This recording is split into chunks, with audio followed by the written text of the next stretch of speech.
Good afternoon and welcome to this month's Chamber One-on-One. I'm Brian Friedman, the chair of the Chamber's Government Affairs Committee. I'd like to start the meeting off with a big thanks to this month's or our current ongoing sponsor, CenterPoint Energy, Paul Locke, and all the great folks over there. Thank you for your support and enabling us to do this. I'm excited to introduce our guest this month, Taylor Landin, who's the Senior Vice President and Chief Policy Officer at the Greater Houston Partnership. I'll share a little bit about Taylor. He's currently serving in that role. He leads a team of public policy and advocacy professionals who work to advance the Houston business community's policy priorities at the federal, state, and local levels. This is his second stint with the organization. He was previously the Vice President of Public Policy at AT&T, at GHP, and also worked at AT&T as the Regional Vice President for External Affairs, responsible for all of their stakeholder relations and advocacy through Southeast Texas. He began his career working on campaigns and in offices of elected officials, working with President George W. Bush, Senator John Cornyn, and Congressman Pete Olson. He also worked on a number of campaigns, including the presidential campaigns of John McCain and Mitt Romney, as well as 2 assignments with the Republican National Committee. So really excited to have Taylor with us, and we'll welcome him onto the stage here. Hey, Taylor. Hey, Brian. Good to see you. Thanks for having me. Great to see you, too. Thanks for spending a little bit of time with us. Yeah. Hey, I'll kick it off with a pretty easy one. Maybe, I shared your bio, but if you wouldn't mind sharing a little bit about your background and your journey into the role that you're at GHP. Yeah, well, I would start, Brian. I think as I was thinking about this conversation today, it occurred to me that you and I started working together almost 10 years ago, if you think about it, when we were working to reauthorize the Import-Export Bank. Almost, I guess that was back in 2013 and 14 time period. So time sure flies, but it's I appreciate the invitation and looking forward to the discussion. So career journey wise, Brian, I mean, you mentioned you hit some of the highlights, and looking back on what I consider to be some of the more impactful experiences that I've had, and I'd certainly look back to the 2 presidential campaigns I had the privilege to be a part of. Neither of them turned out the way that anybody inside the campaign wanted them to. But you tend to, just as far as learning goes, you tend to learn a lot from a losing campaign, and I'm I guess somewhat sorry to say I've been a part of a lot of those throughout the course of my career. But, looking back on my experience working in the Bush administration, I was actually in the Legislative Affairs Office for Vice President Cheney, which was a crash course in congressional relations, and really was just a wonderful experience for somebody to have that much responsibility at 25, 26 years old was really great. Now in an advocacy role, kind of on the other side of the equation, passing bills in Austin and working the legislative session is really a lot of fun. Anybody who's worked on the federal level knows that it is, it takes years and years and years to get anything, any good policy through the United States Congress. But at the state level, you've got 140 days every 2 years to get done, and it's pretty zero sum. You either are successful in those 140 days or not, and so it's really a thrill, and to see that immediate feedback on the things that are important to the business community is really great. In my current role, I spend a lot of time thinking about Austin and trying to advance some of the priorities of the business community. We can talk a little bit about those. But for those that may not know, the Greater Houston Partnership is certainly the largest business organization in the region. And almost 31 years ago now, we were formed by the mergers of the Houston Chamber of Commerce, the Harris County Economic Development Corporation, and the Houston World Trade Center. And those three functions still very much exist today. So I lead the advocacy side of our function. But another huge area of focus for us as an organization is economic development. How do we, if you think about my role, is creating an environment that businesses want to relocate and expand within. Our economic development team is a group of professionals that's trying to attract those companies to Houston and into the region. We represent a 12 county economic development footprint, and so quite a large region. And we've had some recent wins that have made the headlines. We got Hewlett Packard Enterprise relocated their headquarters to Houston region late in 2021, I believe. And that's a huge signal as it relates to the technology ecosystem here in the region, and was a big win. NRG, we assume that they have a huge presence here, of course, but they were actually headquartered in Princeton, New Jersey, and they announced last year that they were going to relocate their headquarters entirely to Houston. So another huge win. And then we saw the news just a couple of weeks ago where Exxon announced that they were going to consolidate their executive teams that were based in Irving, Texas, to Houston. And so again, another huge signal that Houston is really thriving from a business standpoint. So Brian, let me leave it there. Yeah, great stuff, and appreciate that. Hey, so I know that there's been, you and I have been involved in a number of policy issues, so I wouldn't want you to sell yourself short on victories, because you have a long list of legislative and both federal, state level and local level accomplishments on the policy side, and that's what I'd kind of like to dig into a little bit. We're now a little bit removed from the legislative session, had a chance to kind of take a look at everything now that the dust is settled. We're on the verge of hearing what the interim charges are for the interim session leading up to next legislative session next year. Can you talk a little bit about state level policy stuff, what you're watching, what you liked and didn't like from the session, just kind of what's the landscape from the position that you sit in? Yeah, absolutely. I like that they're not in session after they were in session for 227 days this year, and that is far beyond the 140 days. They're typically in session every 2 years, and so I think everybody's glad just to have a bit of a break from the grind of Austin. I would actually let me take one step back. I think many of your members are going to be particularly interested in some of the work that we did in 2019 related to flood mitigation and post Hurricane Harvey recovery. We at the partnership were really honored to be able to kind of lead that work in what resulted in the passage of Senate Bill 7. So Senate Bill 7 had two major components, and one was the recovery dollars and the local match. With the magnitude of the storm, of course, some of the local communities weren't able to cover their local match, which means they were foregoing federal funds, and so we were able to have the state step in and cover some of those local match costs. Big deal, and about $1.2 billion worth of funding there. And then I shouldn't say most important, but one of the things that we're really proud of is that my team wrote the legislation that became what's known now as the Flood Infrastructure Fund. So prior to passage of Senate Bill 7, the flood mitigation was really the purview of the federal government and local governments, and the state really didn't have a stake in flood mitigation and infrastructure. And so what we did is we created a mechanism that would allow that funneled state dollars that became available on a competitive basis for local communities that were looking to that had project needs. And so we put $700 million into the Flood Infrastructure Fund, and that is a standing fund outside of the Treasury.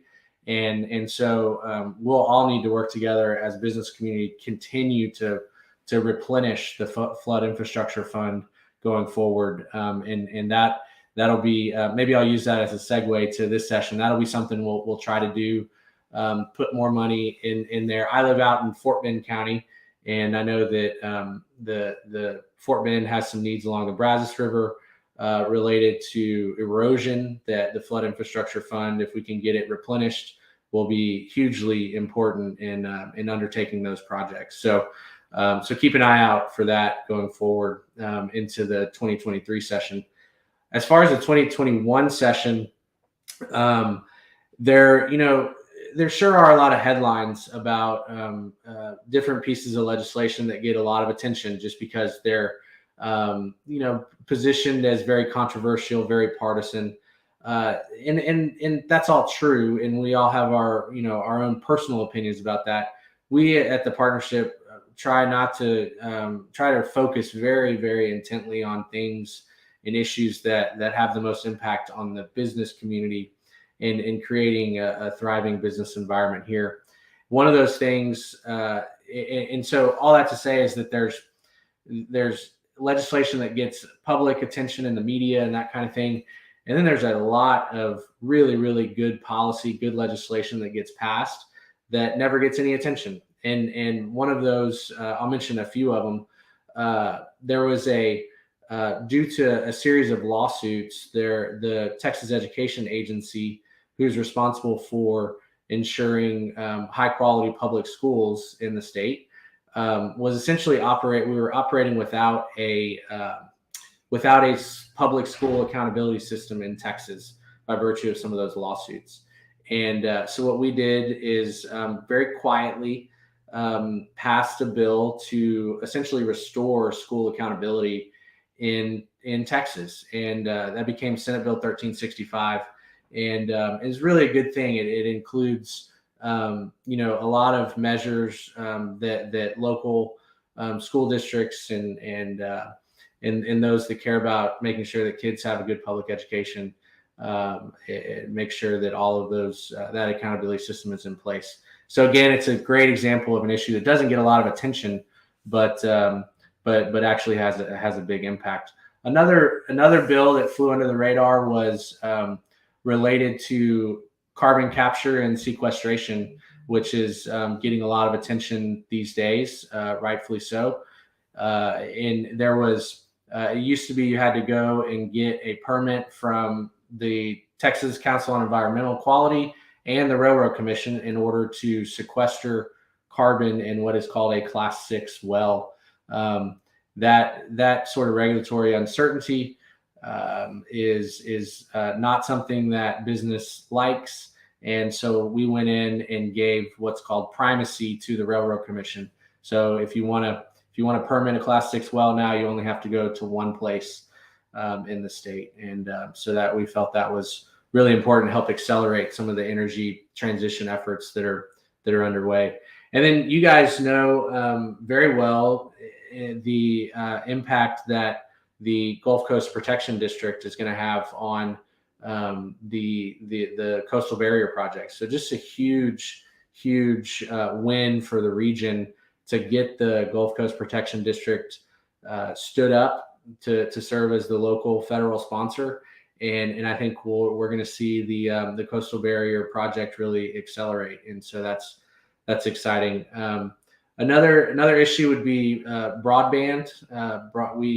We obviously during COVID, there was a lot of attention paid to a lack of connectivity in some parts of the state, and obviously has impact on business, education, just a whole. It really touches every part of our lives. And so we were part of founded a coalition called Digital Texas that helped get legislation passed to not only fund some important work in that space, but establish a statewide broadband office.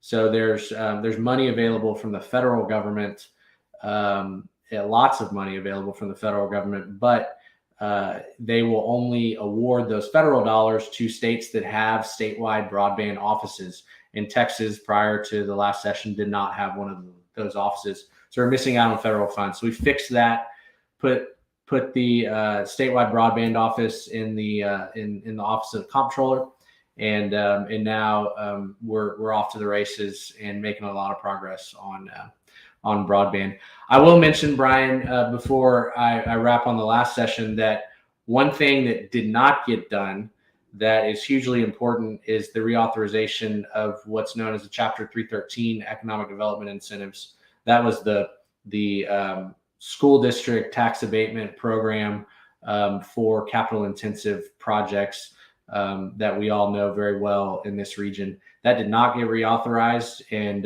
that will end up being a huge point of focus for the next legislative session for the business community all around the state, actually, to find a suitable alternative that's politically feasible to replace Chapter 313. So a ton of work ahead on that, but the partnership is going to play a big role in trying to develop and then get past that alternative. So yeah, lots. It was an interesting session for sure, and like I said, I think we're all glad it's over. But if you look up at the calendar, the next one starts in 10 months. So we got a lot of work to do. Yeah, no doubt. Yeah, and I appreciate you mentioning the Chapter 313 and economic development tools and how important they are for recruiting new business to the region. Taylor, are there any other big items in the next session that you guys are tracking or that you want to see you'd like to see in the interim charges? I'll kind of see if there's anything else you want to put out there for next session. Yeah, for sure. I mean, we'll have a lot more clarity after the interim charges are released by the Speaker and Lieutenant Governor following the primaries that'll, of course, conclude on March the 1st. I think we still have a lot more work to do related to accelerating projects related to the energy transition. So there's a lot of still regulatory uncertainty around carbon capture projects, and so we've got some work to do there. There's a lot of people working on that. Like you said, economic development incentives will be huge. One thing that we should all be keeping an eye on, because it will have a tremendous impact on local communities and overall workforce development, is there is a what's called the Texas Commission on Community College Finance. Was authorized during the last session, and that is a group of individuals that have been appointed by the Lieutenant Governor, the Speaker, and the Governor to study how it is we finance and operate community colleges in the state of Texas.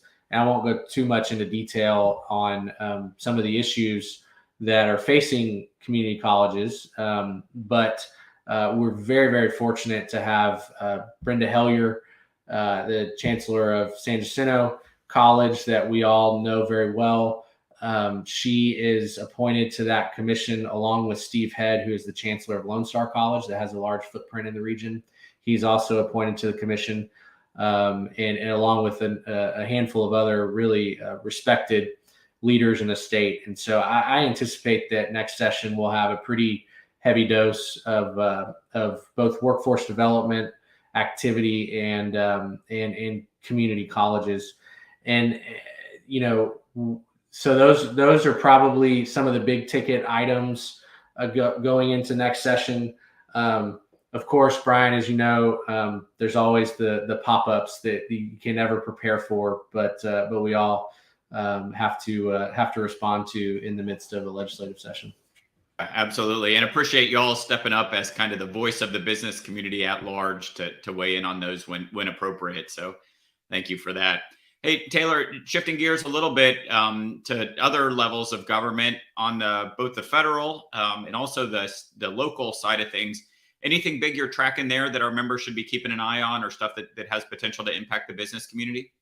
Yeah, absolutely. You have, as y'all know, the just massive infrastructure package, 1.2 trillion passed, or I guess late last year. And, the communities that really get their act together and compete for some of the funding streams that are available through that package will really, that'll pay dividends long into the future. So we have a lot of work to do as a region. The partnership's trying to play a convening role on that. And I will say that you're really looking at around 100 billion, 120 billion of the 1.2. So essentially 10% is competitive funding. And the rest of the package is going to be distributed through existing formula funding. So the real opportunity to advantage the region related to other major metropolitan areas is to really rally around the funding streams among that 100 to 120 million that's available for competitive funding. Rally around the projects that are most important to our region, and we're starting to do that work now. The other piece of legislation that I would mention at the federal level is it gets a new name every week or so, it feels like, but it's currently being referred to as the Competes Act, which is really it's legislation intended to answer some of the influence related to China, but more specifically, inside of that package is a top priority of Senator Schumer, which means it will most certainly survive whatever the final package, and that is what are being called funding for regional tech hubs, and these are regional. So there's $10 billion that will be awarded to 10 areas that are not located on the coast. So in other words, not in Silicon Valley, not in Boston or in the Research Triangle, North Carolina, but areas that would benefit from having a concentration of federal resources available to really accelerate their technology ecosystems. So that's something that we're following very, very closely, and beginning to do the work of building the consortium that'll have to come together to compete for one of those tech hubs. There's only 9 because one of them's going to Albany at the direction of Senator Schumer. At least that's what we all assume. So anyway, those are a couple issues there at the federal level, and then locally. We all watch the headlines every day. I mean, crime is becoming more and more of a front and center issue. We at the partnership are working closely with city and Harris County officials on that issue specifically, and I think there's going to be a lot more to come on that issue in the coming weeks and months. It certainly has the attention of the business community and local leaders, as you'd expect, just given the way in which it's being covered in the news, and it just feels it feels like there has been a lot of activity, a lot of crime, and that is something that, from an economic development standpoint, we really have to get right as a region. Yeah, absolutely. Thank you. Hey, Taylor, I know you're well aware, but want to make sure to remind everybody watching that the early voting is ongoing. The primary election is next week, and so a lot of stuff going on that. We've had redistricting and seen what's come out of that, and then also a number of competitive races around the region that are happening. Can you talk a little bit about just your perspective on what's going on, any races that you're watching, stuff that might be insightful for folks watching? Yeah, absolutely. So, the big headline out of redistricting is that the region gained a new congressional seat, and that seat is sort of in the north and west portions of the region. So it'll be great to have a new member of the congressional delegation this November. And at the one other point there, I would say is that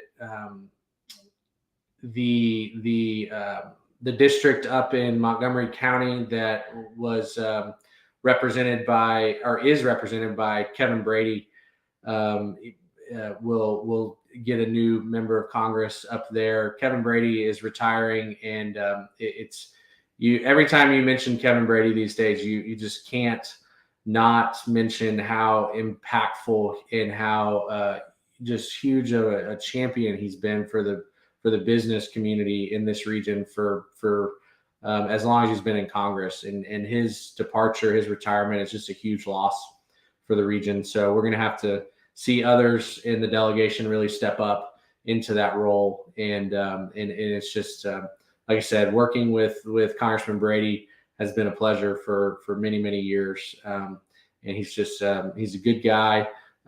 You wish you could have 435 Kevin Brady's in Congress.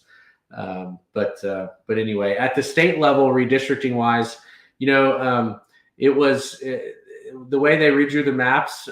There wasn't a ton of controversy. There was some inside baseball stuff that, that's not worth really mentioning. I would say that Lois Colkhorst, who had a rural district, kind of touched the eastern part of Fort Bend County, or western part of Fort Bend County, and then pushed all the way over to Rockport. She has pushed much more into Fort Bend County. And so I think you'll see a lot more of State Senator Lois Colkhorst in conversations around things that are important to us in the region. And then on the state house side, Representative Trent Ashby, his district actually dropped down into the region. He's an East Texas member based out of Lufkin. But his district expanded and he gobbled up some territory. And so I think somebody like Representative Ashby will become more interested in topics related to our region. As far as races that I'm watching, I mean, at the statewide level, you've got the Attorney General race. It's a very, very competitive race between four notable candidates.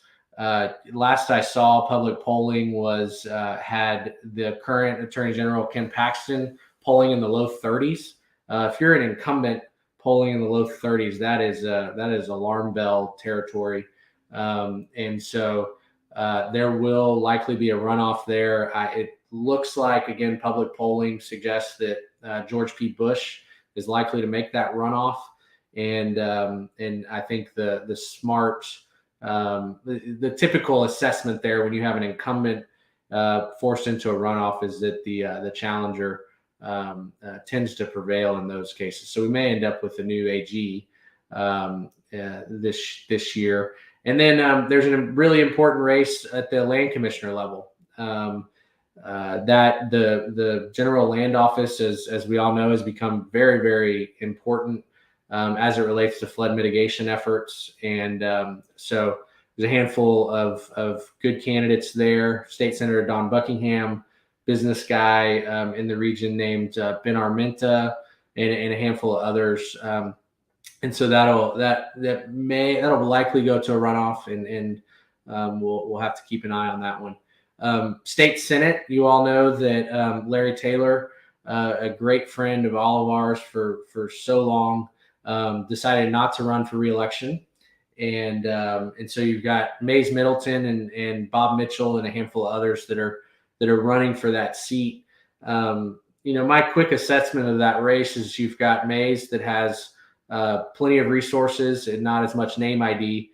And then you have Bob, who has tremendous name ID in the district, but won't be able to match the resources that Mays will bring to the table. So that'll be an interesting one to watch. And we'll from a business perspective, we'll need to really keep a close eye on that one.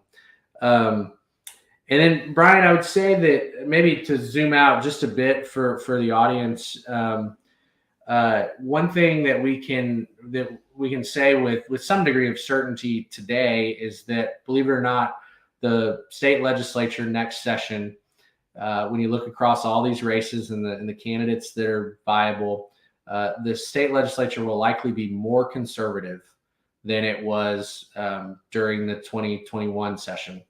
And so there's that point that I think we should all just bear in mind. And then the other point is sort of a regional one, which is we have a tremendous amount of political influence at the state level, just by virtue of we have a lieutenant governor that calls the region home.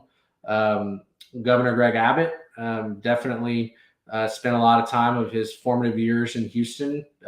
Glenn Hager, comptroller, is also from the region, and then you have, and the speaker certainly knows Houston well. We'll consider the Golden Triangle and Beaumont part of Houston for the purposes of our relationship with the speaker. But then a little more down in the weeds is you have the Senate Finance Chair was recently the gavel was handed over to State Senator Joan Huffman, and so she will control writing of the budget on the Senate side. And then a good friend to many of you all down in your neck of the woods is Greg Bonin, and he'll likely continue chairing the House Appropriations Committee, which of course writes the budget for the House. So you got the two budget writers plus statewides that have a real connection to Houston, and I think it's all of our responsibility in the business community to make sure that we take advantage of that influence that we have and try to get outcomes that are in the best interest of the business community. Absolutely. And well said. A nice way to conclude the discussion. I have one final question for you, Taylor.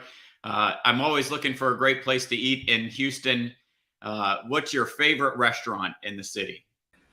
Well, Brian, I got to go with the hometown one here. Like I mentioned, I live out in Sugar Land, and you can typically find us on a Friday or Saturday night at Live Oak Grill with a cheeseburger and a cold beer. So I gotta stick with my hometown and go with Live Oak Grill. Answer, but we need to get you down to the Clear Lake area a little bit more. We got some great restaurants to show you down here. I love it. Taylor, thanks so much for spending a little bit of time with us, and appreciate all your insights. Hey, I did want to mention a few events before we drop off. On March 2nd, the young professionals will be having their lunch bunch at Coco Crepes. On March 23rd, the Chamber has their annual golf tournament, not one to miss, a ton of fun. March 30th is the general membership meeting with Dr. Philip Kaiser, who's the Chief of Public Health for the Galveston County Health Authority. Certainly a timely discussion with him. There are a ton of ribbon cuttings, different meetings, masterminds, the book club, and lots of other activities going on. So please check the Chamber website for updates. Thanks again to our sponsor, CenterPoint Energy, and thank you for joining us this afternoon. Have a good one.